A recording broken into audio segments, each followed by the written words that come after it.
지금은 금요일 오후 5시 정도 됐고요. 5시 좀 넘었구나.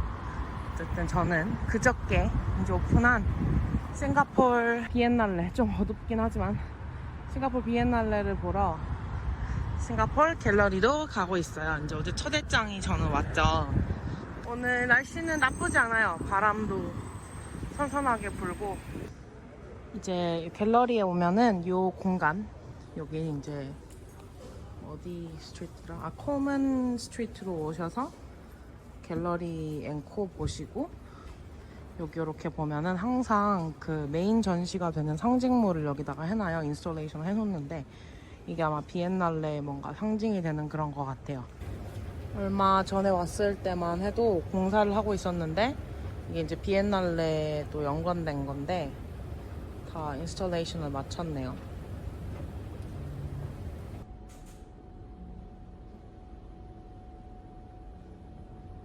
스티커를 받아요.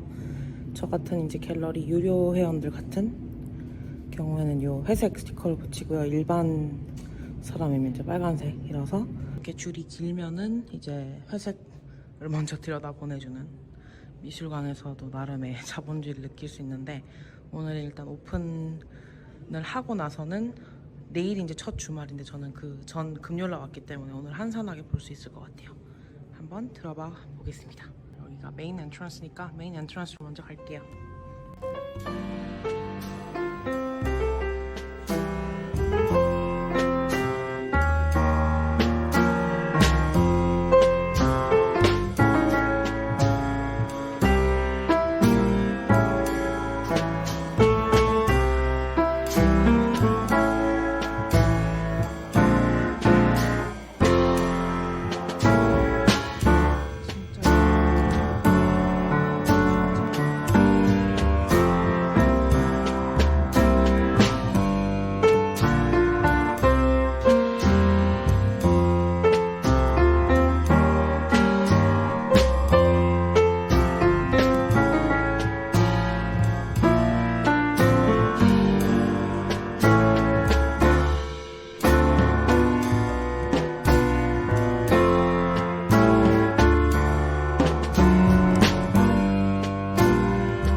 Maybe somebody is supposed to see you as a ghost, and suddenly the light comes on.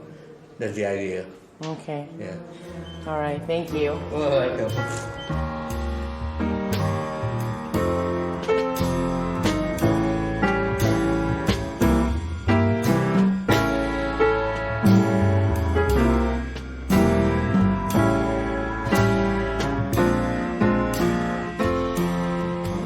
여러분, 저는 한 1시간 반에 걸쳐서 싱가포르 비엔날레 2019년 작품들을 보고 나왔어요. 총 갤러리 3개, 갤러리 A, B, C 이렇게 걸쳐서 이번 작품 비엔날레들이 구성이 됐고요. 저의 그냥 딱 드는 생각은 생각보다 되게 구성된 이제 스쿼드가 괜찮았던 것 같아요.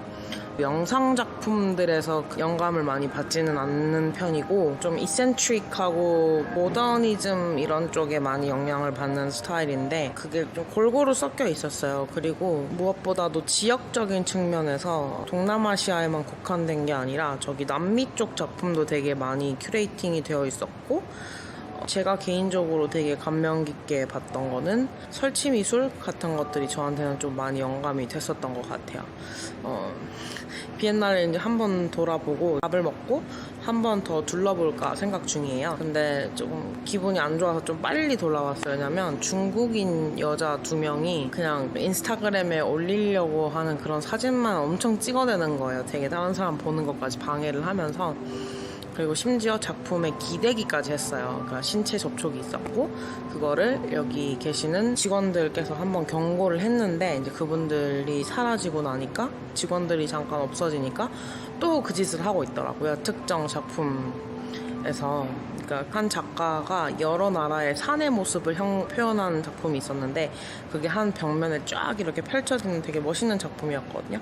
그 앞에서 계속 번갈아 가면서 서로 사진을 찍어주고 사진 뭐 포즈도 디렉션 이렇게 하면서 하는데 몸을 계속 그게 작품을 기대는 거예요. 어떻게 보면 고자질인데 제가 뭔가 그런 건 참는 성격이 아니어가지고 바로 제가 얘기한 게 I know it's none of my business. 근데 쟤네들 아까 너네 경고했는 애들 아직도 작품에 그러고 있다. 경고를 하던지 제가 이렇게 얘기했죠. I think you should kick them out. 직원이 고맙다고 하면서 가서 뭐라고 하고 되게 세게 경고를 준 것 같아요. 네.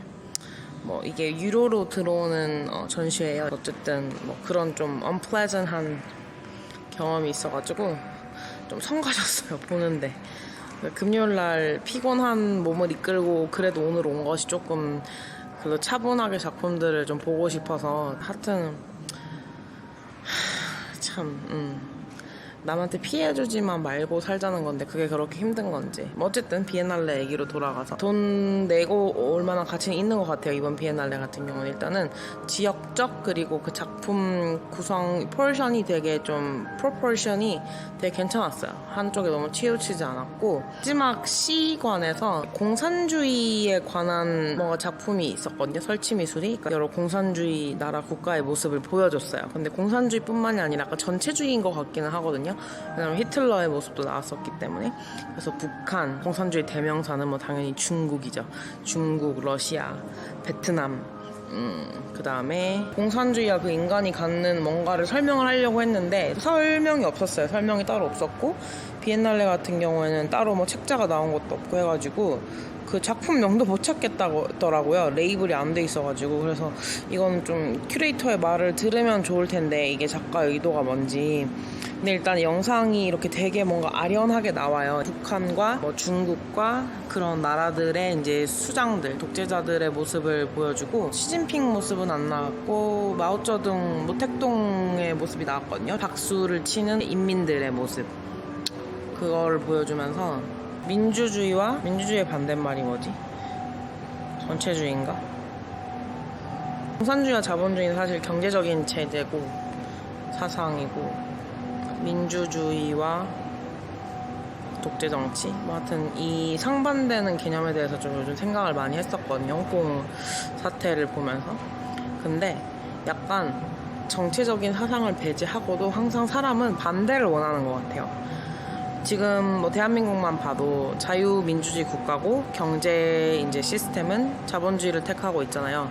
근데 사람들이 부를 되게 원하지만 그 부를 많이 쌓은 사람들에 대한 근본적인 질투 너무 일부에게만 쏠린다. 부의 대물림에 대해서도 굉장히 비판이 많고 부의 양극화 이런 거에서 되게 비판이 많아서 그런 거를 봤을 때 사람들이 공산주의의 뭔가 공평함 이런 거를 원하는 것 같거든요. 제가 봤을 때는.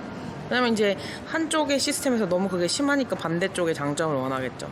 근데 이제 공산주의 국가들은 당연히 자본주의의 자유로움을 원할 테고. 그래서 사람은 뭐 사상이든 뭐든 간에 자기가 가질 수 없는 거 혹은 가지지 않은 거를 항상 원할 수밖에 없는 성향인가라는 생각을 되게 많이 했어요.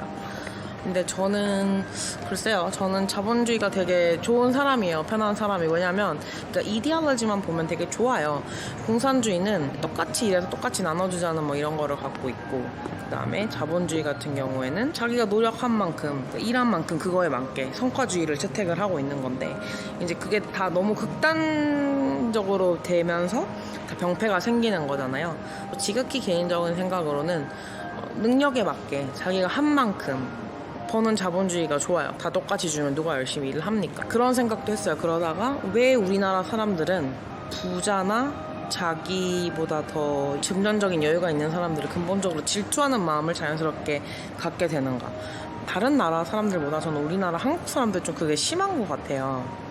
근데 저는 이유도 알 것 같아요. 왜냐면 저도 그런 마음이 있었고, 근데 저는 이제 좀 구체적으로 말하면 단순히 부자를 질투하진 않거든요. 왜냐면 그 사람들이 뭔가 노력을 했거나 뒤에 내가 알지 못하는 내막들이 다 있겠죠. 근데 저는 그게 이제 대물림 되는 거. 예를 들어서 되게 능력도 없는데 부모님이 주신 카드를 쓴다든지 뭐 이런 거. 근데 예를 들어서 저만큼 쓰고 버는 친구예요. 근데 그 친구는 부모님의 재력도 굉장히 따라줬지만 그 친구도 그만큼의 버는 능력이 되는 친구, 그리고 그 친구가 그 능력을 쌓기 위해서 그 거쳐온 과정들이 그 부모의 도움보다는 본인의 능력과 노력이 더 컸던 경우에는 저는 되게 그런 친구들을 보는 마음이 되게 편해요. 근데 능력도 없고 한데 이제 자기가 버는 능력보다는 더 쓰는 게 더 많은 친구, 그런 친구들을 보면 저는 사실 개인적으로 좀 한심하다고 생각을 해요. 그리고 제 주변에는 그런 친구들이 없고, 제 친구들은 두 부류 중에 하나인 것 같아요. 그러니까 정말 짱짱한 집안에서, 재력 있는 집안에서 태어나고 자랐지만 본인들도 그만큼 부모님과 견줄 만큼의 능력을 갖춘 친구들. 근데 그 능력을 갖춘 과정들이 부모님의 재력과 이런 거에서 영향을 받았다기보다는 굳이 따지자면 본인이 그걸 만들어 온 친구들, 그러니까 셀프메이드 된 친구들을 저는 보통 있고요. 그렇지 않은 환경의 친구인데도 그것마저도 극복을 해서 또 셀프메이드 한 친구들, 그렇게 보통 어울리는 것 같아요. 왜냐면 그렇지 않은 사람들, 말씀드린 것처럼 굉장히 막 돈도 많이 쓰고 뭐 자기한테 투자 많이 하고 하는데 사실은 그 돈이 자기가 버는 거로는 충당할 수 없고, 그게 결국 다 부모님 돈인 거, 혹은 뭐 서울에 사는데 집이나 이런 건 당연히 이제 자기 부모님이랑 같이 살고, 그러니까 자기 월급을 다 그렇게 사치를 한다든지 쓰는 거, 그게 바로 사치 아닌가요? 왜냐면 자기가 그만큼 벌 능력이 안 되는데 그만큼 쓰는 거니까. 사실 버는 돈 그대로 족족 다 명품 사고 맛있는 거 먹고 하는데 쓸 수 없잖아요. 저 같은 경우도 제가 버는 돈 안에서 부모님 용돈도 드리고 제가 쓰는 것도 다 쓰고 그 다음에 부모님한테 갚을 것도 갚고 제 집값도 내고 그걸 다 하는 건데, 그 친구는 뭐 저보다 덜 버는데 그 사회 문화생활을 하는데 쓴다. 그건 아닌 거죠. 저는 아니라고 생각해요, 그런 거. 어쨌든 왜 이런 얘기가 나왔는지, 공산주의하다 말았구나. 저는 사람들이 공평해야 될 필요 없다고 생각하거든요. 왜냐면 노력하고 자기가 뿌린 만큼 거둬야 되지 않을까요? 근데 그거에 이제 해방이 되는 요소인 사람들이 있어요. 저는 한국 정치나 뭐 이런 거에 관심을 끄는 사람이라 정확한 거는 모르고, 제가 알 길도 없고 알고 싶지도 않지만, 예를 들어서 뭐 조국 님의 딸이 정말 만약에 부정 특혜를 취했다면 그러면 안 되죠. 왜냐면은 그분이 그 부정행위를 저지르지 않았다면 제대로 경쟁을 했을 때 그 자리나 그 기회를 얻을 사람이 분명히 있었을 거니까요. 그 왜 집안 배경이나 재력이 있는 사람들이 잘 되는 거, 그게 저한테 공정하냐고 오히려 반문을 사람들이 할 수 있잖아요. 저는 그러면 그건 케이스 바이 케이스인 것 같은데, 재력이 있어도 안 되는 애들은 사실 안 되거든요. 예를 들면 이런 거죠. 대학교 1학년을 마쳤어요. 1학년을 마쳤는데 인턴을 해요. 그거 할 수 있을까요? 혼자 그 사람들이 지원을 했다면? 안 되는 거잖아요. Not possible, impossible 한 거잖아요. 근데 부모가 그 회계법인에 아는 사람이 있어서 인턴을 시켜주는 거, 그거는 not possible 한 거를 possible 하게 만든 거잖아요. 저는 그게 부정행위라고 저는 생각을 하거든요. 제 스스로는 정의를 그렇게 해요. 저는 살면서 누구의 힘을 빌어서 그렇게 한 게 일절 없어요. 그러니까 안 될 거를 되게 하는 거, 그거는 부정행위예요. 부정행위예요. 근데 기왕에 될 거를 조금 더 쉽게 하는 거, 쉽게 접근하는 거, 저는 그거는 가진 리소스를 활용하는 거라고 생각을 해요. 예를 들어서 지나고 나서야 알 수 있는 얘기지만, 얘가 예를 들어서 어차피 뭐 서울대를 갈 애였어. 얘가 어차피 뭐 UC 버클리나 하버드를 갈 애였어. 근데 조금 더 확실히 하기 위해서 엑스트라 커리큘러 같은 걸 관리를 받는다든지, 혹은 이제 본인이 초안을 쓴 SOP 같은 거를 뭐 퇴고를 받는다든지, 저는 그거는 괜찮다고 봐요. 왜냐면 사실 뜯어보면 가정법이긴 하지만 그 친구들이 만약에 그 에세이 퇴고를 안 받았다, 혹은 퇴고를 안 받고 자기가 혼자 다 그 입학 과정을 준비했을 때 그들이 하버드랑 UC 버클리를 들어간 사람이 못 들어갔을까? 아니에요. 저는 어쨌든 들어갔을 거라고 보거든요. 큰 줄기는. 근데 이제 안 되는 걸 되게 하는 거. 뭐 얼마 전에 미국에도 미국판 스카이 캐슬이 터졌다고 하잖아요. 미국 유명 배우의 자식이 이제 그 스포츠 운동 특기자가 아닌데 운동 특기자로 해가지고 조정이었나? 그거는 안 될 걸 되게 한 거잖아요. 그 친구가 공부를 했으면 못 들어갔을 건데. 제가 이렇게 살다 보면은 저도 이제 나름 만 29세로서 생일이 이제 지났으니까 보면은 되게 다양한 사람들이 많아요. 근데 저는 항상 제 철학으로 삼은 게 타인의 도움을 받아서 내가 안 될 거를 되게 하지는 말자. 왜냐면 그건 공정한 게임이 아니니까. 취업할 때도 똑같은 포지션을 놓고 경쟁을 해요. 리퍼라는 개념이 미국 회사에는 있잖아요. 그러니까 내부 직원이 이 사람 괜찮습니다. 이 포지션에 추천을 하는 거. 그거는 사실 안 되게 하는 거를 되게 하는 거는 아니에요. 근데 될 사람을 서류 전형이나 이런 거의 절차에 부담을 덜어주면서 될 사람을 좀 더 빨리 쉽게 되게 하는 거, 저는 그거라고 생각을 하거든요.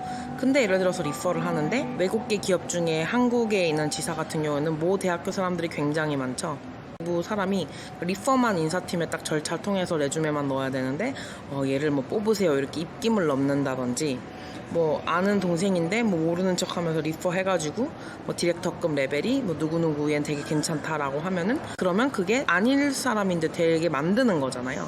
그게 부정행위라고 생각을 해요. 아직 뭐 이제 사회 초년생이라고 하는 제 입장에서도 되게 많이 봤어요. 저희 대학교가 회계 마피아 학교거든요. 그 말인즉슨 제가 졸업한 학교가 회계 업계, 회계 인더스트리에서 가지는 영향력이 굉장히 커요. 마피아 수준으로. 사실 1학년 때는 전공 과목 배우는 사람 없어요. 전공 과목 보통 2학년 때부터 조금씩 듣고 공통 과목이고, 3학년 때부터 이제 재무 전공은 재무 수업 좀 더 심화한 거 듣고, 회계는 회계 듣고, 저는 마케팅 경영대에서 마케팅이었으니까 마케팅 듣고 이렇게 하잖아요. 근데 애들이 1학년 마치고 혹은 2학년 마치고 그렇게 한국 유학생 기준으로 한국 돌아가서 다 그렇게 인턴을 하는 거예요.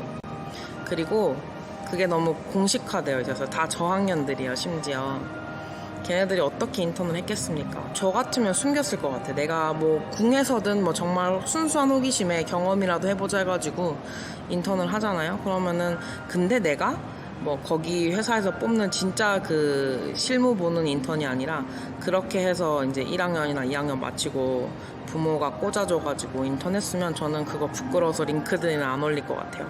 애들은 다 올리더라고요. 저는 그런 애들이 어릴 때 인턴하는 거 하나도 부럽지 않았어요. 부모가 해준 거잖아요. 물론 거기에서 배우겠죠. 배우고 하겠지만, 아니 뭐 저희 부모님이라고 그런 거 못 해줬겠습니까? 하면 할 수 있었죠. 근데 하지만 저희 집안에서는 그런 게 이제 얘기가 나올지도 않았을 뿐더러, 설령 저희 아버지가 헷가닥 머리가 돌아가지고 혜지야 너 1학년 마치고 그거 뭐 인턴 해볼래? 뭐 어디서 해볼래? 이렇게 했으면 제가 아니요 저 안 할 건데요 이렇게 했을 것 같아요. 쉽게 길을 가는 거잖아요. 근데 결국 나중에 취업시장에 물론 취업까지도 부모가 그렇게 꽂아줘서 하는 애들, 평생 그렇게 그냥 부모가 해주는 거 바라는 거고, 심지어 몇몇 아는 애들은 그 한국 대기업으로 입사를 하잖아요. 뭐 이제 미국에서 다 취업이 안 되는 경우도 있고, 혹은 뭐 자의에 의해서 한국 대기업으로 입사할 때도 부모 도움 받는 유학생들 꽤 많아요. 제가 뭐 그걸 어디라고 얘기를 할 수는 없지만, 그러니까 그 친구들은 어떻게 보면 이제 그렇게 보니까 좀 가엽더라고요. 왜냐면 자기 힘으로 하는 성취감을 모르는 거잖아요. 그 친구들의 변은 이럴 수 있어요. 뭘 그렇게 너네는 참 아둥바둥 하면서 그렇게 하니, 편하게 하면 되는데 그 성취감? 돈 주고도 안 사. 이렇게 얘기할 수 있는데, 글쎄요, 제 입장에서는 그렇게 자기가 성취를 할 수 없는 환경에서 태어나고 그거에 녹아들어서 사는 사람들, 저는 되게 가엽게 생각해요. 그들을 갸륵하게 저는 생각을 합니다. 이게 나이가 점점 먹으면은 인생에 즐거울 요소들이 사실은 많이 없어요. 어떻게 보면 제일 역동적인 때가 자기 학생 때부터 뭐 지금 제 나이 정도까지일까요? 그거라고 생각을 하거든요. 변화가 제일 많을 시기니까. 근데 이제 그때 자기가 이만큼 씨앗을 뿌리고 그 거두는 수확의 재미가 정말 큰 건데, 어떻게 시작 전부터 굉장히 부유하고 유복하게 시작을 한 친구들은 자기가 수확하는 거에 기쁨을 느낄 수가 없어요. 그냥 처음부터 트랙터로 씨앗을 뿌리고 그냥 기계적으로 밑에 사람 부려가면서 수확을 하는 거랑 별반 다를 게 없기 때문이죠. 그래서 제가 얘기의 결론을 잡았어요. 제 영상을 보시는 분들이 저보다 보통은 막 3, 4살 어린 분들, 저보다는 조금 더 나이가 어리신 분인데 이제 아무래도 영상을 많이 보겠죠. 아무래도 우리가 살 수 없는 삶 혹은 내가 살고자 하는 지향하는 삶을 살고 있는 그런 사람들을 동경하게 마련이고, 저도 역시 그렇고, 그런 사람들의 뭐 영상이라든지 그런 발자취들을 우리가 보게 되잖아요. 찾아서 대학교 졸업반이거나 대학교를 다니고 계신다거나 혹은 취업을 하시고 싶은 분들 혹은 싱가포르로 취업을 하시고 싶은 저보다 조금 더 나이가 어린 분들한테 제가 감히 말씀을 드리면, 그렇게 편한 길을 걷는 사람들에게 질투를 느끼실 필요는 더더욱 없고요. 부러워하지도 마세요. 나는 막 몇 번씩 도전해도 안 되는 회사인데 얘는 뭐 학교 선배가 누가 있어서 이렇게 들어갔다더라, 혹은 제가 아까 말한 것처럼 인턴을 이제 본인은 막 알아서 힘겹게 알아보고 있는데 누구는 연줄이 있어서 그렇게 어디 좋은 데서 저명 딱 누가 들으면 알만한 기관에서 했다더라. 그 사람들은 그 회사의 오너도 아니고요. 뭐 인사팀에 아는 사람이 있거나 자기 아빠가 그 회사에 옛날에 일해서 지금은 나왔지만 그 이제 자기 아빠의 후배가 그 회사에 뭐 인사팀에 남아있고 그래서 뭐 꽂아줘서 인턴을 한다더라. 그거 부러워하실 거 전혀 없어요. 그 애가 불쌍하지 않으세요? 그런 좋은 환경과 이런 데서 자랐는데도 자기 힘으로 못 들어가서 부모 힘 빌려서 하는 거잖아요. 그거 되게 부끄러운 일이에요. 전 되게 부끄러운 일이라고 생각해요. 저 같으면 얼굴을 못 들 것 같거든요. 그러니까 설령 그렇게 해야 되는 갸륵한 상황이어도 내가 그렇게 해서 인턴 했다고 남들한테 떠들고 다닐 것 같진 않은데, 가끔 그런 애들 중에 되게 또 오픈된 애들이 있어가지고 그런 거 얘기하고 다녀요. 어쨌든 그런 거 부러워하실 필요 없고 본인이 더 큰 성취를 위해서 투자를 하세요. 근데 부러워만 하고 불평하고 노력 안 하면 그러면 또 반사회주의자 되는 거예요. 저는 사실 대학교 때랑 구직할 때 그게 약간 저의 원동력이었던 것 같아요. 약간 부정적인 거에서 원동력을 찾았던 스타일이긴 한데, 내가 아무것도 도움을 받지 않지만 내 힘으로 모든 걸 다 해보이고 하겠다. 그리고 저는 대학교 때 그거를 굉장히 친구들한테도 표출을 많이 했었어요. 그러니까 너네는 그렇게 하지만 나는 너네와 다르다, 이거를 되게 했고, 그리고 근데 말만 떠드는 게 아니라 저는 실제로 그만큼 노력을 했고, 그래서 이뤄냈고, 그래서 지금 친구들하고 뭐 두루두루 잘 지내지만 그런 커리어적인 제가 다 가꿔놓은 이런 커리어에 대해서 저는 프라이드가 굉장히 강하고, 이 특혜를 받고 자라고 이런 친구들이나 후배들이나 선배들도 저한테 차마 이제 그런 면에서는 공격을 못하는 게 제가 결국은 다 읽어냈거든요. 저는 누구도 비난할 수 없을 만큼의 그런 그 풋프린트를 원해요. 차마 감히 누가 야 네가 그거 네가 한 거냐? 라고 이렇게 감히 못 말할 정도로. 저의 이제 나이나 이런 것들을 따라오시는 분들한테는 그런 말씀이랑 용기를 갑자기 드리고 싶었는데 그 말을 하면서 갑자기 해가 졌네요. 저는 요런 그 트랙의 생각들을 좀 많이 했었어요. 많이 오랫동안 해왔고 앞으로도 아마 그런 거랑 계속 싸워갈 것 같은데, 저는 뭔가 편승하는 거, 프리라이더, 치터, 그러니까 컨닝하는 사람들, 그러니까 치터를 한국말로 뭐라 그래야 되지? 부정행위자들, 이런 거를 굉장히 극혐하고, 그런 사람들에게 보란듯이 너네가 얼마나 하찮은 존재이고 어떻게 보면 가엾은 존재라는 거를 저는 좀 행동으로 보여주고자 하는 그런 액티비스트인 것 같아요. 근데 그런 거에 좀 희열을 느끼기도 하고, 그래서 제가 어떻게 보면 되게 사서 고생하는 걸 수도 있어요. 뭐 그렇게까지 생각을 하면서 하냐, 그냥 혼자서 자기 만족을 위해서 열심히 하고 하면 되지라고 부모님은 말씀을 하시는데, 이제 부모님은 제가 그런 거에서 생기를 찾는 굉장히 독특하고 내가 이렇게 키우지 않았는데 얘는 왜 이러지? 라는 이런 별종이란 거를 아시기 때문에 그냥 제가 뭐 누구를 해치지 않는다면, 남한테 이렇게 피해를 주지 않는다면 그냥 내버려 두시는 스타일이세요. 어릴 때부터 워낙 자유방임주의 교육, 그러니까 아담 스미스 스타일의 양육을 하셨고, 지금도 뭐 그렇게 저는 지내왔고 자라왔죠. 그래서 앞으로도 누구의 도움이나 이런 거 받을 생각이 일절 없고요. 근데 조언이나 그들의 생각이나 제가 알지 못하는 세상에 대해서 이끌어주고 얘기를 해주고 했을 때 그런 거를 겸허하게 받아들이고 이런 것도 있구나, 이런 인사이트도 있을 수 있겠구나라고 이렇게 교류하는 거, 인터랙션 하는 거는 저는 언제든지 좋죠. 제가 생산성이 있다고 판단을 하는 토픽인 가정 하에는 그렇습니다. 어쨌든 이제 밥을 먹으러 한번 갑자기 떠들었더니 배가 고파서 밥 먹으러 가야겠어요. 네, 그리고 지금 카메라도 이거 지금 들고 얘기하는 거라 손목이 되게 아파요. 어쨌든 그럼 저는 비엔날레 한 번 더 돌고 귀가를 해볼게요. 안녕.